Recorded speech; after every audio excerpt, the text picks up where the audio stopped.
was wrong. And you know what I had to repent, Garland? Because that was sin. You know how many Christians do that and keep walking? Keep walking. Oh man, I'm going to do this. Paul was not impressed with that. The writer, who is Luke, expresses that it was easier to find a God in that city than it was to find a man.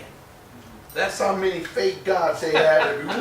You can walk on. I mean, it's easier to find a God than to find a man. Man, I'm looking for Charlie Jones. Well, he's over there. Man, you pass by 5,000 gods on the corners. In this city, we live in Tinseltown. Right. Hollywood and Vine. The Nokia Theater. The Kodak Theater. The Hollywood Bowl. The Shrine Auditorium. Universal. All that stuff. LA Live. LA Live. Playa del Rey. Now the mall in Long Beach, where Trent and his family be going to. I mean, all this stuff. We can get caught up into that. Paul was not impressed. There's a note that I also read in past history. It said some 50 years before Paul got to Athens, at this point, there was a guy named Pausanias. He was called the Traveler. And he wrote of the city, and this is what Pausanias said of the city. He said, he described how landing at Piraeus and riding up from the port of the city, there were statues of every kind, in stone, in marble, in wood, and gold, and silver. And then this writer says one cannot read Piraeus without feeling the artistic magnificence of Athens, because this historian wrote about all the different kinds of gods. Now, look at the gods that we have in this culture, people. Our mortgages, our education, our friendships. I ain't talking about you. Our children. Be careful. Be careful. I have 2 daughters. One I've been calling, she won't call me back. Why? She said, I got a 30-day notice. I just told her one thing, deal with the tension. Where's God? Because I told her before she got it, where's God? How are you treating him? And I know she's thinking about, you voted for change, you got it. You got it. Now deal with it. Not saying that he's responsible for the fall of the whole economy, but you know, call on him. Yeah. Maybe he can straighten it out for you. She won't even call me back. No, don't call me. Because she know what I'm going to say. Have you been following him? That can do? My God is a can-do God. And he will watch you while he takes things from you and say, now who's it going to be? That's right. That's what he's going to do. And he don't care who he does it to. So Luke summarizes Paul's description of the place as full of idols. That's the way that Luke writes about it in the book of Acts. He says, this joint was full of idols. We live in a city like that. A nation like that, man. Full of idols. Man, wouldn't you just like to go to a national park and just sit at a riverside Alphonse and watch the birds fly and the fish in the brook and breathe the fresh air in the trees and get away from it and just walk with a backpack on your back, sit down and eat a bologna sandwich and fall down and thank God? Or you want to go to Vegas and live it up, live it up, live it up, live it up, live it up, live it up.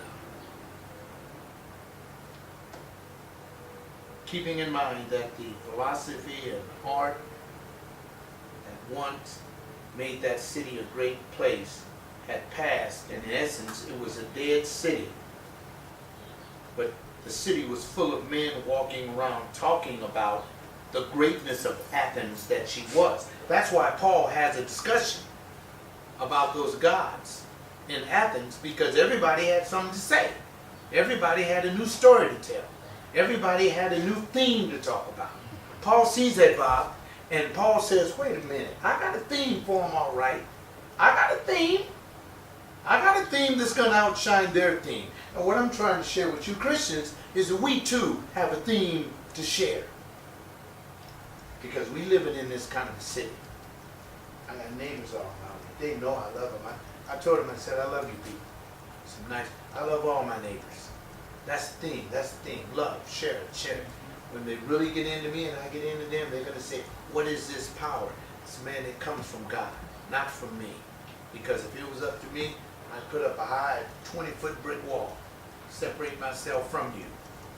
But I'm not going to do it because the theme is love. So, now Paul had to communicate to this city, okay, which stood as an iconic power, which no longer was touchable. What I meant by this statement, and I said, now how am I going to explain this to them?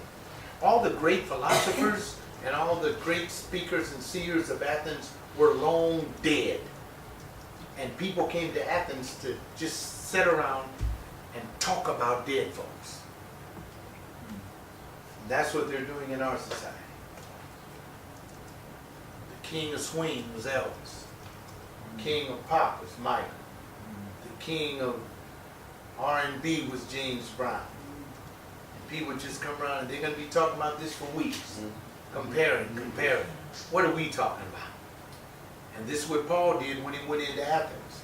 He said, okay, all these dead folk talking about their dead icons and all this, and man, he did this in this year and he did that, and it's all on the news. You see it. You can't turn on seeing it. I said, wait a minute, I don't want to see another.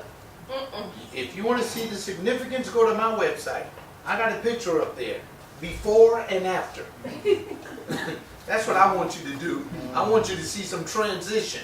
You're talking about some change. And then I'm saying, look at that. And then when you tap into the picture, you're going to see another picture. Him dead in the wagon with a thing on his mouth. Because that's what life will bring you to. It'll bring you to that. Christians, don't get caught up. Can God be found in such a place as Paul was in?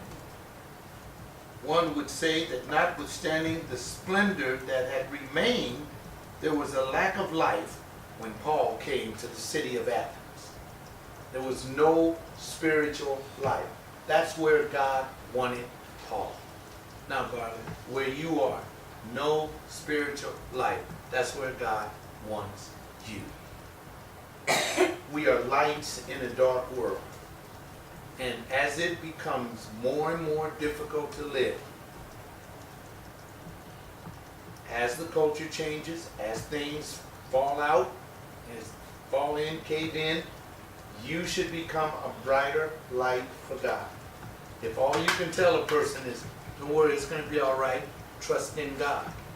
Look them right in the eyes and tell them, trust in God, and then ask them, do you know the Lord? And when they look back at you, drop their head and say, I'm sorry. You're not the Lord. You can't do it for him. But we're obligated. And this is what Paul is saying. Our question must be answered just as in Paul's lifetime. Can God work in a dead city, in a dead state, in a dead country? Can he? Can he do it? Yeah, he can. He can. But we have to believe it first. Because he wants to do it in us. And he's going to do it in us by causing us to respond differently than our neighbors. I didn't tell you that he's going to make everything work for you and not for them. All right.